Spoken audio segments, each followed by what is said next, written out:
Padre, alabamos tu nombre en esta mañana, dándote gracias por la bendición que nos regalas de estar juntos y en armonía, alabando y exaltando tu glorioso nombre. Gracias por esta oportunidad que tú nos regalas de poder meditar en tu palabra y aprender de ella y animarnos también a través de ella para obedecerte y hacer tu voluntad. Padre, guíanos en este tiempo, que tu Santo Espíritu tome el control de mi boca, Señor, para que de ella fluya tu palabra en el poder de tu Santo Espíritu, para edificar la vida de los que están aquí presentes y que pueda tu nombre ser exaltado a través de la exposición clara de tu palabra. En el nombre de Jesús te lo pedimos, Señor, y te damos gracias. Amén.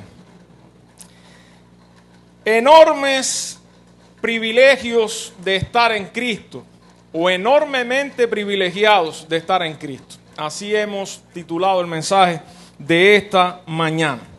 Uno de los problemas más serios que enfrenta nuestro país, son muchos, pero uno de los problemas más serios es la emigración. Muchos cubanos creen que deberían estar en otro lugar, que somos muy desafortunados de ser cubanos y de estar en Cuba. La gente vive amargada, desanimada, frustrada y en una total desesperanza. Creemos que estar en otro país nos va a dar la vida que todos soñamos. Como si las dificultades de la vida pudiéramos evadirlas con un pasaporte y un pasaje sin regreso al paraíso, entre comillas, que está fuera de esta isla. Y aunque no podemos negar la dura realidad que todos enfrentamos y los desafíos que nos impone, no podemos dejarnos engañar por las circunstancias. Con esto no estoy diciendo para nada que la emigración sea mala, ni estoy criticando a los que emigran, sino la manera en que nosotros vemos la emigración. Y, hermanos míos, no podemos dejarnos engañar por las circunstancias. La vida que tú añoras, la satisfacción de tu alma, no la puedes encontrar en ningún lugar de este mundo. No la vas a encontrar, saldrás a buscarla y terminarás decepcionado. Nosotros tenemos razones para estar gozosos a pesar de las circunstancias que nosotros vivimos.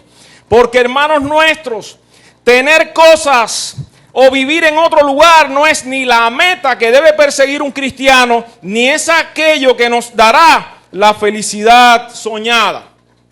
Jesús nos dijo en Lucas 12, del 15 al 21, en la parábola del rico insensato, dice allí la palabra de Dios, y les dijo: mirad y guardaos de toda avaricia, porque la vida del hombre no consiste en la abundancia de los bienes que posee. Y en el versículo 20, aquel rico que llenó sus graneros de grano y que había prosperado económicamente, se dijo a sí mismo: alma mía, come, bebe y repósate, porque muchos bienes tienes guardados. Aquel rico creyó que tener bienes, en eso consistía la vida, y que el reposo de su alma y la satisfacción de su alma estaba en tener los graneros llenos. Pero el Señor se le apareció y le dijo: necio, que a los cubanos sería estúpido, tonto, ¿verdad? Esta noche vienen a pedirte tu alma, y lo que has provisto, ¿de quién será?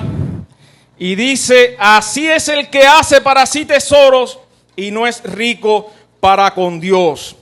Amados hermanos, solo Jesús satisface el alma. Por eso Jesús dijo: trabajad no por la comida que perece, sino por la comida que a vida eterna permanece, la cual el Hijo del Hombre os dará, porque a éste señaló Dios el Padre.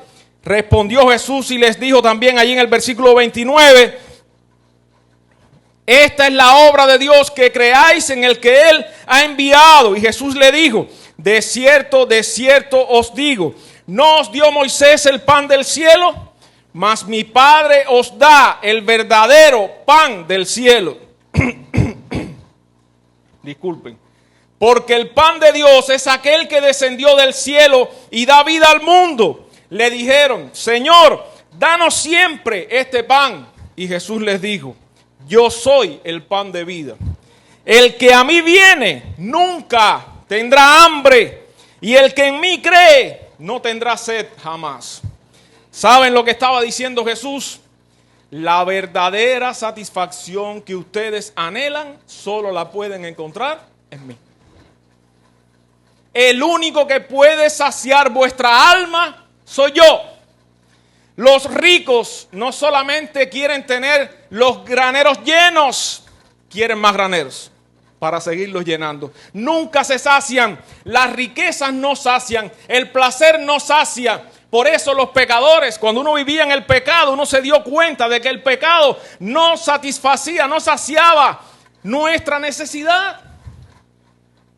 Los que son promiscuos siguen siendo promiscuos porque no se sacian. El alcohólico sigue siendo alcohólico porque no se sacia. El rico quiere ser más rico porque no se sacia.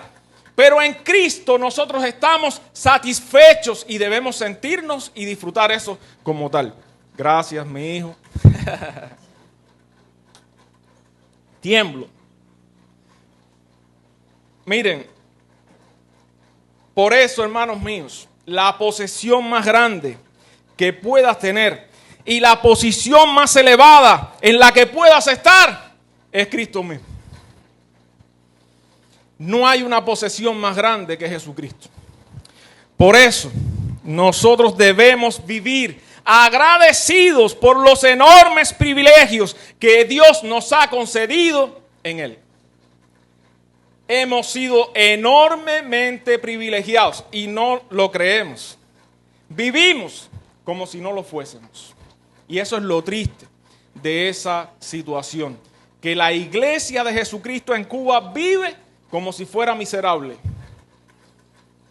Y cree que la única manera de salir de esa miseria es saliendo de Cuba.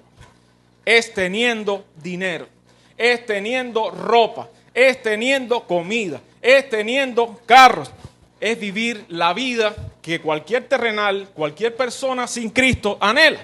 Y la iglesia no ha sido llamada para saciarse con las cosas de este mundo, para perseguir las cosas de este mundo, sino para estar satisfecha en Jesucristo, para exaltar su nombre, disfrutar de su presencia y de todos los enormes privilegios que en Él hemos recibido. ¿Cuáles son esos enormes privilegios que hemos recibido en Cristo? Primero, Pablo nos hace meditar aquí en nuestra vida pasada para que nosotros recordemos que fuimos librados de una terrible miseria espiritual. Allí en los versículos del 11 al 13, Pablo dice estas palabras. Por tanto, acordaos de que en otro tiempo vosotros, los gentiles, en cuanto a la carne, erais llamados sin circuncisión por la llamada circuncisión hecha con mano en la carne. En aquel tiempo estabais sin Cristo y ajenos a los pactos de la promesa, sin esperanza y sin Dios en el mundo. Cuando Pablo les escribe a los Efesios diciendo, acordaos de que en otro tiempo, quiere resaltar cómo Dios les libró de la horrible miseria espiritual en la que los efesios vivían en el pasado. Ya hablamos de que en Éfeso se vivía una vida extremadamente corrupta. Se adoraba a la supuesta diosa Diana o Artemisa, la diosa de la fertilidad. Tenían un templo majestuoso, una de las 7 maravillas del mundo antiguo. Y esta gente se dedicaban la mayoría a hacer templecillos de Diana. Era un negocio próspero allí. La gente vendía muchísimo esto para hacer dinero y hacían estatuas, ídolos. Se enriquecían fabricando ídolos. Y también las mujeres consagraban sus cuerpos y los hombres también a la prostitución sagrada. Una dedicación que hacían a esta diosa, un rito pagano y profano y pecaminoso. En fin, Éfeso era una ciudad corrupta y ellos vivían en esa condición. Y Pablo los lleva a esa posición antigua en la que ellos habían estado para que ellos vean de qué vida miserable les había librado Dios a través de Jesucristo. En el pasado nosotros estábamos excluidos espiritualmente, es lo que le quiere decir cuando eran incircuncisos. Así llamaban despectivamente los judíos a los gentiles. Todos los pueblos que no pertenecían a la nación de Israel eran reconocidos por los judíos como incircuncisos o inmundos. Eran personas consideradas inmundas por cuanto no pertenecían al Dios de Israel ni a la nación de Israel. Por eso, cuando David se refiere a Goliat, allí en 2 de Samuel 17:36, él dice: este filisteo incircunciso. Era una ofensa, era una manera despectiva de referirse a aquel gigante alardoso. Según Génesis 17, del 11 al 13, los descendientes de Abraham debían ser circuncidados como una señal externa de que eran pertenecientes al pueblo escogido de Dios.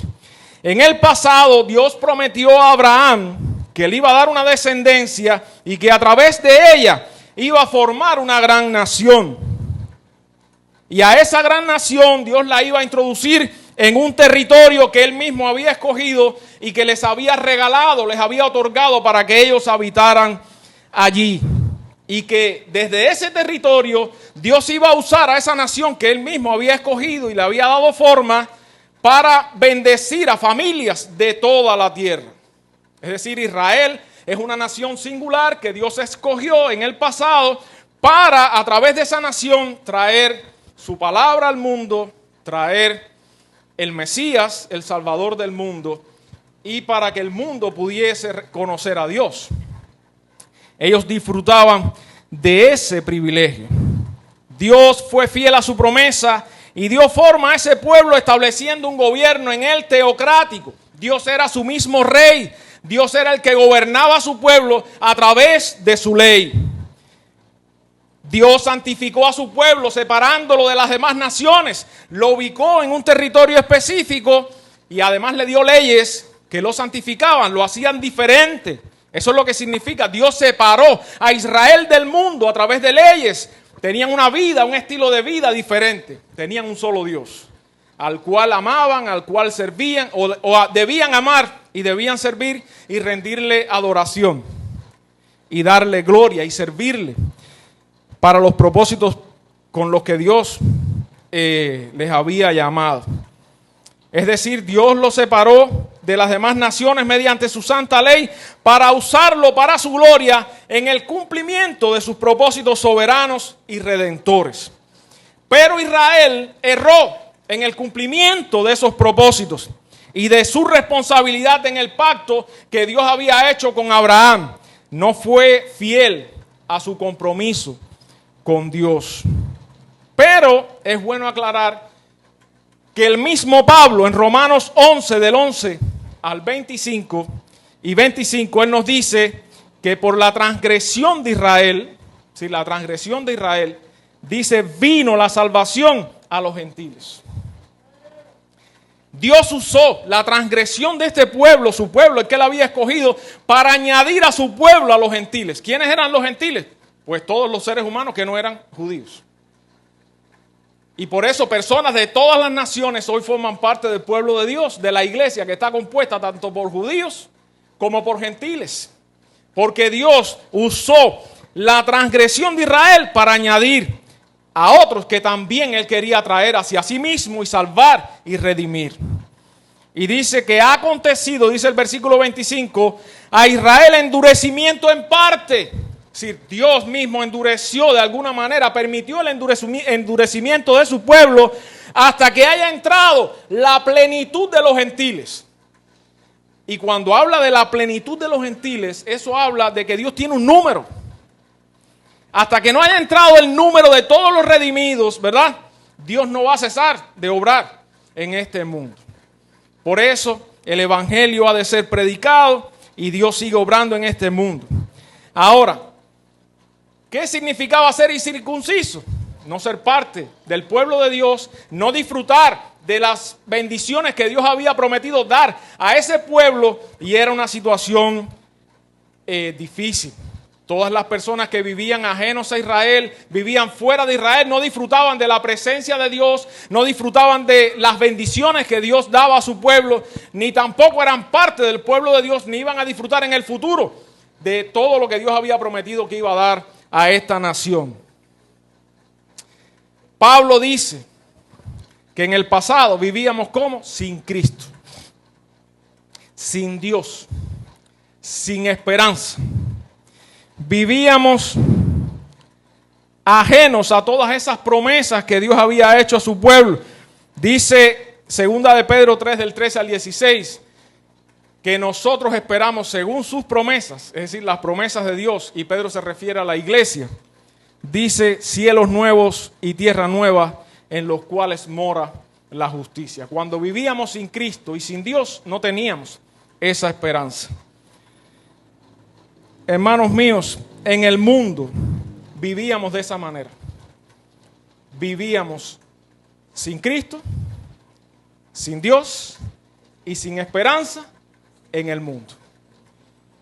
Y vivir sin eso en este mundo es un problema serio. Porque el mundo está como está, porque vive sin Cristo, sin Dios y sin esperanza. Y así vivíamos nosotros cuando estábamos en el pasado. Y Pablo nos está dibujando todo ese cuadro y nos está haciendo retroceder para que lo veamos en todo su esplendor, como lo puede ver un hijo de Dios ahora. Porque cuando yo estaba allí, yo no veía eso. Yo creía que para mí este mundo, y vivir sin Cristo, y vivir sin Dios, y no tener la esperanza que tenemos hoy en Cristo, era lo mejor del mundo. Estaba completamente errado. Pero ahora ellos han sido salvados y rescatados de esa manera de vivir. Y ahora Pablo los traslada allí y ellos pueden ver cuál era su miseria. Como nosotros podemos decir cuán miserables éramos. Hermanos, los cubanos estamos muy familiarizados con la palabra sin. ¿Verdad? Ayer yo hablé con mi mamá y en 5 segundos me dejó sin ánimo. Cuando me empezó a recitar, sin corriente, sin agua. ¿Verdad? Nosotros nos pasamos la vida quejándonos de que estamos sin 1 kilo. Estamos sin transporte, sin corriente, sin comida, sin agua. Creemos que por vivir sin todo eso, somos miserables. ¿Es cierto? Yo no estoy criticando a ustedes, yo también me paso la vida, estoy sin, y sufriendo por estar sin, y quejándome por estar sin. Así vivimos, tristemente. Pero sabes, amados hermanos, no hay peor miseria que la espiritual. No hay peor miseria. ¿Cómo se enciende esto acá?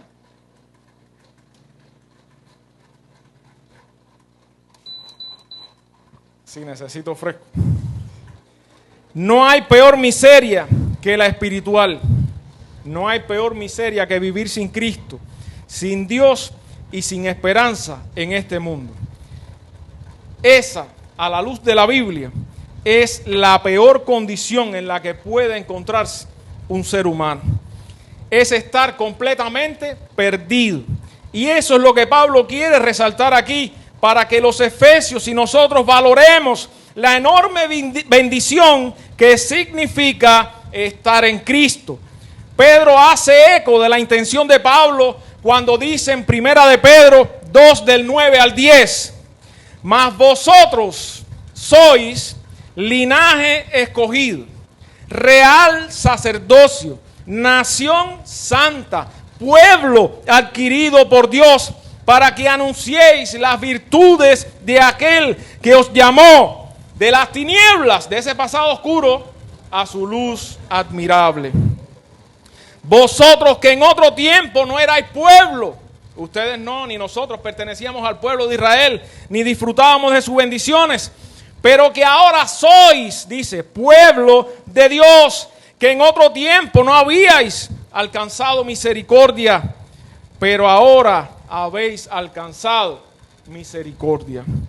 Y como todo eso se lo debemos a la gracia de Dios, recuerden el mensaje del domingo pasado, no hicimos nada para merecerlo, éramos incapaces de obtenerlo, solo por la gracia de Dios que nos dio vida en Cristo podemos disfrutar de todo eso. Por eso, como Pablo, podemos decir allí en Efesios 1:3, bendito sea el Dios y Padre de nuestro Señor Jesucristo, que nos bendijo con toda bendición espiritual en los lugares celestes en Cristo. A fin, dice también, de que seamos para alabanza de su gloria. Él nos salvó para que alabemos su gloria y su gracia. Y entonces hemos sido rescatados de esa miseria para que le demos la gloria ¿a quién? A Dios. ¿Por qué? Porque hemos sido rescatados de la peor manera en la que puede vivir un ser humano, que es sin Dios, sin Cristo y sin esperanza en el mundo. A Él sea la gloria. El segundo privilegio que Pablo quiere que nosotros recordemos que tenemos y disfrutamos en Cristo, es que en Cristo podemos disfrutar de la paz. Qué bueno es vivir en paz. Nosotros quizás, como vivimos en un país que hace años no experimenta una guerra, nosotros desde el punto de vista de la paz, como ausencia de la guerra, estamos bien en eso. Pero usted puede estar en un país donde no hay guerra y no vivir en paz. Porque el pecado es causante de inquietud, de ansiedad, de dolor, de desesperación. El pecado no deja que vivamos en paz. Para disfrutar de esa paz, Dios nos trasladó a una nueva posición. Magistralmente, Pablo nos traslada del pasado, que ya vimos cuál era, un pasado oscuro, un pasado difícil, un pasado miserable.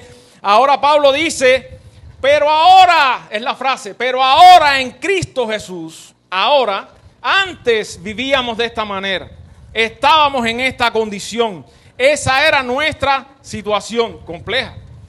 Pero ahora en Cristo Jesús, Dios cambió nuestra posición de estar sin Cristo a estar en Cristo. ¿Y qué significa estar en Cristo? Significa estar en paz con Dios. La Biblia dice en Romanos 5:1, justificados pues por la fe, tenemos paz para con Dios. ¿Por qué nosotros necesitábamos paz con Dios? Porque nosotros estábamos enemistados con Él. Éramos opositores de Dios. Éramos enemigos de Dios. ¿Por qué? Porque amábamos este mundo. La Biblia dice que el que ama al mundo es enemigo, se constituye enemigo de Dios. El que practica el pecado no es de Dios, es del diablo. Cuando usted vivía esa vida de pecado, igual que yo en el pasado, nosotros estábamos enemistados con Dios. No disfrutábamos la paz con Dios, ni la paz entre nosotros mismos. Recordemos en el Edén, Dios quiere darnos claridad de las consecuencias del pecado inmediatamente en Génesis. Y cuando Adán y Eva pecaron, ¿qué cosa fue lo primero que ocurrió? Bueno, ellos siguieron su vida fuera del Edén. Dios los sacó de allí y tuvieron hijos. Y tuvieron 2 hijos, Caín y Abel. ¿Y qué pasó con ellos 2? Caín mató a su hermano Abel por el pecado, por la envidia. Llegó la guerra, llegaron los conflictos. la división, la familia comenzó a experimentar un daño extraordinario, al punto que la maldad de los hombres fue tanta que Dios trajo un diluvio para acabar y exterminar con la humanidad. Se acabó la paz en el mundo cuando en el mundo entró el pecado. Y dice allí Pablo que Cristo es nuestra paz. Él vino a hacer la paz con Dios, a reconciliarnos con Dios, a traer paz entre nosotros y Dios, porque éramos enemigos de Dios. Dice Isaías 9, 6 al 7, hablando del Mesías, de Jesucristo, dice que es príncipe de paz. Sería príncipe de paz. Él hizo posible la paz porque abolió y mató en la cruz las enemistades. Es curioso que Jesucristo fue llevado a la cruz por judíos y gentiles. Los romanos eran gentiles, idólatras, extremadamente pecadores. Y los judíos también llevaron a Cristo, dijeron crucifíquelo, y fueron los que motivaron a los romanos a llevar a Cristo y crucificarlo en una cruz. Allí estaban el pueblo judío representado y estaban también los gentiles representados. Estaban matando a aquel que había venido al mundo a traerles paz. Cristo es nuestra paz. Él es el príncipe de paz. Él hizo posible la paz porque abolió y mató en la cruz las enemistades. Ya en Cristo la división terminó. Hizo un solo y nuevo hombre, creado según Dios en la justicia y santidad de la verdad. Por medio de la cruz reconcilió a judíos y a gentiles con Dios y vino y anunció las buenas nuevas de paz, el evangelio, que es la buena noticia de que Dios vino en Cristo a hacer la paz con el hombre y entre los hombres.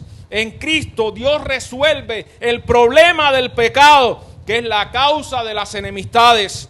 El ofendido, que es Dios, toma la iniciativa para abolir y matar las enemistades. En Cristo somos un solo y nuevo hombre, un solo cuerpo, la iglesia, su pueblo.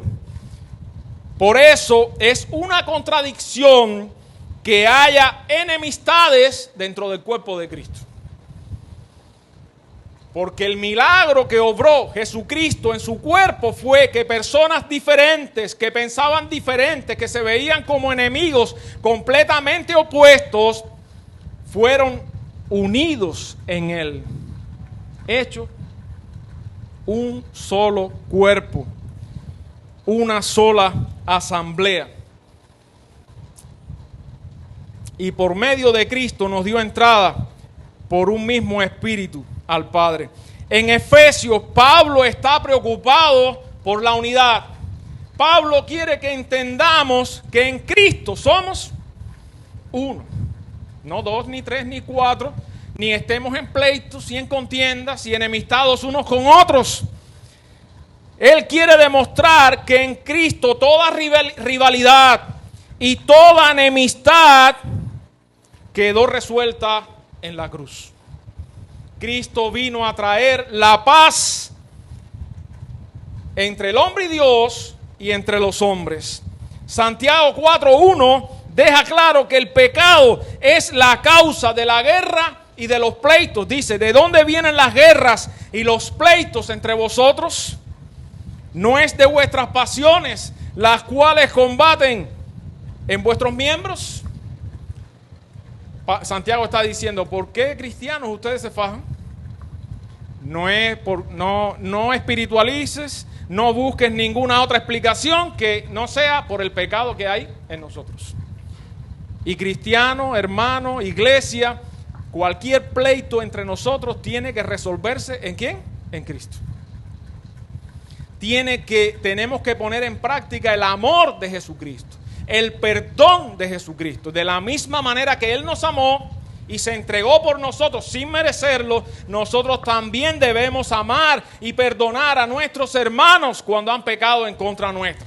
Por eso Pablo mismo dice en Efesios, de la manera que Cristo os perdonó, así también háganlo ustedes. No puede haber enemistad en el cuerpo de Cristo, porque en Cristo somos un cuerpo, una sola iglesia, un solo pueblo. Somos hermanos. Y ahí llegaremos. El pecado introdujo la guerra. Jesús nos devolvió la paz que disfrutábamos en el Edén. La paz con Dios y entre nosotros. Por eso Jesucristo dijo: mi paz os dejo, mi paz os doy. Yo no os la doy como el mundo la da. No se turbe vuestro corazón, ni tengáis miedo. Él nos dejó su paz, y su paz es diferente a la que tú procuras. Tú crees que tú vas a estar en paz cuando tengas los bolsillos llenos. Y cuando tienes los bolsillos llenos, tienes muchas cosas por las cuales preocuparte, y una porque lo tienes lleno. Porque cualquiera te mete la mano para sacártelo. ¿Es cierto o no? Los ricos tienen que proteger sus riquezas. Miren, Donald Trump, multimillonario, ayer le tiraron un tiro que casi lo mata. No sé si saben la noticia, pues casi lo matan. Por un tilín. Dios tuvo misericordia de él y lo libró. Y es multimillonario. No puede disfrutar de paz y tranquilidad porque se ha metido en 50 rollos y mucha gente le pide la cabeza. Las riquezas no traen paz, solamente Jesucristo. Para un mundo donde predominan las enemistades, producto de las diferencias provocadas por el pecado, Jesucristo sigue siendo la única respuesta. Él es la paz personificada. Solo a través de Él podemos estar en paz con Dios y entre nosotros. En Él Dios abolió y mató las enemistades. Solo mediante la fe en Él como el único y suficiente Salvador, y sometiéndonos a sus enseñanzas, personas diferentes como todos nosotros podemos habitar en paz en un solo cuerpo que es la iglesia. Solo en Él la unidad es posible. Ya no hay judío ni griego, no hay esclavo ni libre, no hay varón ni mujer, porque todos vosotros sois uno en Cristo. Y eso lo dijo Pablo en Gálatas 3:28. Ya en Él no hay diferencias. En Cristo solo hay cristianos. No hay judíos ni gentiles. No hay bárbaro ni escita. No hay hombre ni mujer. Todos nosotros somos uno en Cristo. No hay privilegios. Todos somos enormemente privilegiados en Él, porque Él nos ha dado su paz. La paz que necesitábamos con Dios y también la paz posible que podemos tener con los que nos rodean. Un cristiano debe caracterizarse por ser pacificador. No, un cristiano no puede ser un guerrero. Sí, tiene que pelear por la verdad, defender la verdad, predicar el evangelio.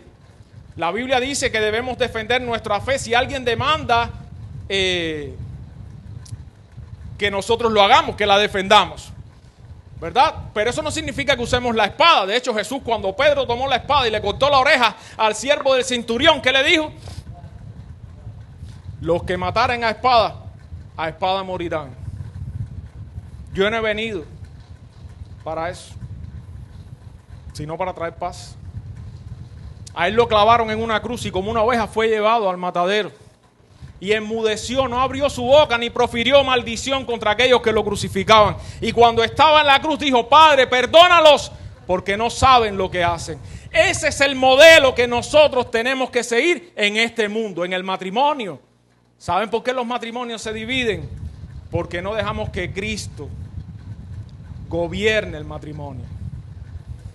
¿Ve? Dejamos que la guerra, el conflicto tome dimensiones extraordinarias y llegamos a destruir nuestros matrimonios porque no dejamos que la paz de Cristo gobierne nuestro hogar.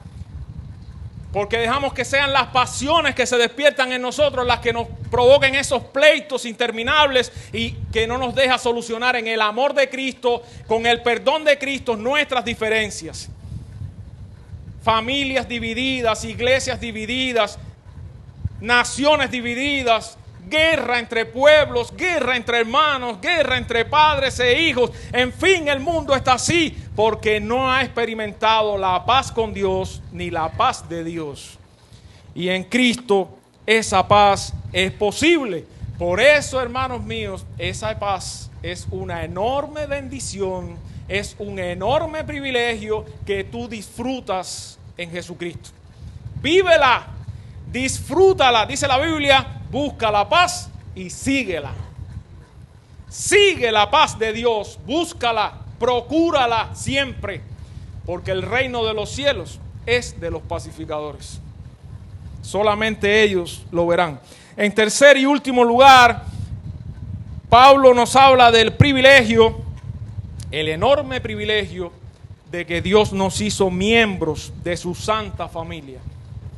Ya no sois extranjeros ni advenedizos, sino conciudadanos de los santos y miembros de la familia de Dios, edificados sobre el fundamento de los apóstoles y profetas, siendo la principal piedra del ángulo Jesucristo.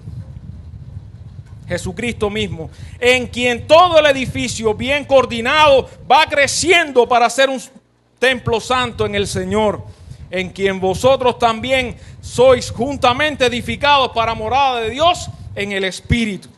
Pablo quiere resaltar que nuestra vida fue transformada. Él dice allí, así que ya no sois extranjeros. Los gentiles eran extranjeros, eran extraños, no pertenecían a la familia de Dios, al pueblo escogido de Dios. Ahora en Cristo, ya tú no eres un extranjero, ya tú eres miembro de esa hermosa familia. Pablo quiere resaltar que nuestra vida fue transformada. Ahora somos conciudadanos de los santos, habitamos junto a ellos. No hay privilegios, judíos y gentiles, abarcando a todos los seres humanos que están en Cristo, son familia de Dios. Todos hijos de un mismo Padre. Y por lo tanto, ¿qué cosa? Hermanos. Los cristianos somos hermanos. Dice Juan 1:12, mas a todos los que le recibieron, a los que creen en su nombre, les dio potestad, el derecho de ser hechos hijos de Dios. Y en primera de Juan 3:10, Juan nos dice cuál es la evidencia de que ya somos hijos de Dios. En esto se manifiestan los hijos de Dios. Escuchen bien, y los hijos del diablo. Todo aquel que no hace justicia y que no ama a su hermano, no es de Dios.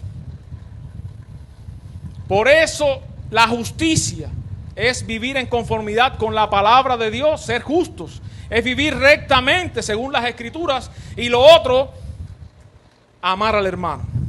No se concibe a un hermano enemistado con otro, peleado con otro, fajándose con otro, bronqueando con otro y generando problemas con otro. La iglesia de Jesucristo está unida porque es una familia.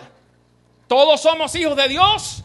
Toda diferencia tiene que ser resuelta. Tiene que ser resuelta en Jesucristo. En el amor de Dios. Es en Cristo que esta familia ha sido edificada. Él es la principal piedra del ángulo del cimiento sobre el cual la iglesia es edificada. Cuando Jesucristo le preguntó a sus discípulos, ¿quién dicen los hombres que soy yo?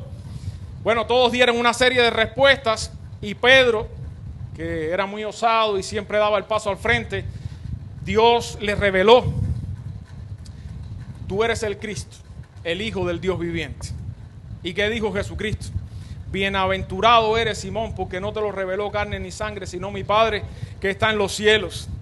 ¿Verdad? Y tú eres Pedro, tú eres una piedrecita, porque Petro en griego significa piedrecita.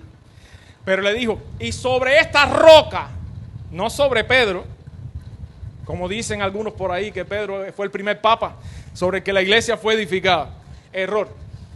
Si Pedro era una piedrecita, dijo, sobre esta roca, la roca es Cristo. La declaración que Pedro acababa de hacer de que Cristo era el Cristo, el Hijo del Dios viviente, es sobre esa verdad que Dios edificó a su iglesia. Y él dice, sobre esa roca, sobre esa verdad que tú acabas de declarar, de quién soy yo y sobre mí mismo y mis enseñanzas, yo voy a construir mi iglesia. Por eso las puertas del infierno no prevalecerán contra ella, porque la iglesia está edificada sobre Jesucristo. Un edificio que tiene un buen cimiento no se puede destruir, es muy difícil. Hoy en día se trabaja en el mundo de la construcción para crear edificios antisísmicos, es decir, que pueda venir un sismo, un terremoto y pueda estremecerlo y no se caiga. Pues Jesucristo es ese cimiento firme que puede venir cualquier terremoto y la vida de nosotros permanece ¿cómo? Firme. Por eso Él dijo que el hombre insensato es el que edifica su casa sobre la arena. Viene el viento y golpea el mal tiempo, el agua, y grande su ruina. Pero el hombre prudente edifica su casa sobre la roca. Y viene el viento y sopla y el agua y golpea y permanece firme porque está sobre la roca, ¿verdad? Entonces la iglesia está sobre la roca, edificada sobre Cristo y sobre sus enseñanzas. La iglesia que se edifica sobre ese cimiento, porque hay iglesias que no son iglesias, tristemente, y que no están edificadas sobre ese cimiento. Y cuando eso pasa, la iglesia deja de ser iglesia. Pero la iglesia que está edificada sobre el Evangelio, sobre Jesucristo, la vida y la obra, las enseñanzas de Cristo, es una iglesia firme, es una iglesia poderosa, es una iglesia que no se tambalea, que puede venir cualquier viento y se mantiene unida y firme en Jesucristo. Es en Cristo que esta familia va creciendo, dice, como un edificio bien coordinado. Los albañiles son especialistas. Si usted no lleva la pared a nivel, la pared se va inclinando y el ángulo se va haciendo mayor y llega un momento en que la pared se cae. Tiene que hacerla derecha. Entonces el edificio va bien coordinado. Cada piedrecita, tú y yo somos piedras de esa gran familia, de ese templo del Señor. Y estamos siendo puestos bien coordinados entre sí, unidos. Y el Señor nos va edificando y va edificando su iglesia a través de los siglos en el mundo y haciendo su obra, construyendo su pueblo. Eso somos nosotros, la familia de Dios. Y Dios nos está construyendo sobre el cimiento que es Jesucristo, nuestro Salvador y sus enseñanzas. Por eso tenemos que ser fieles en fundar nuestra vida sobre la persona y la obra y las enseñanzas de Cristo. Si nos salimos de ahí, nos tambaleamos y caemos. Antes vivíamos sin Cristo, sin Dios y sin esperanza en el mundo. Estábamos alejados de su presencia. Ahora en Cristo somos miembros de su familia. Somos su santo templo en el mundo. Dios está tan cerca que ha establecido su morada en nosotros, dice Pablo allí. Ahora Dios habita en nosotros y nosotros en Dios. Estamos estrechamente ligados a Él. Eso habla del enorme privilegio que Dios nos ha concedido. Disfrutemos eso y seamos consecuentes, porque la Biblia dice: os ruego pues por las misericordias de Dios que presentéis vuestros cuerpos en sacrificio vivo, santo, agradable a Dios, que es vuestro culto racional. Y no os conforméis a este mundo, sino transformaos por medio de la renovación de vuestro entendimiento, para que puedan comprobar cuál es la buena voluntad de Dios, agradable y perfecta. Entonces hay que vivir en conformidad con esos enormes privilegios. Ya en Cristo no vivimos una vida miserable, ¿verdad? Ya en Cristo podemos disfrutar de la paz de Dios y de la paz con Dios y de la paz entre nosotros. Y ya en Cristo somos una familia. Ya no hay enemigos, ya no hay divisiones. Sí, conflictos habrá, pero esos conflictos serán resueltos ¿en quién?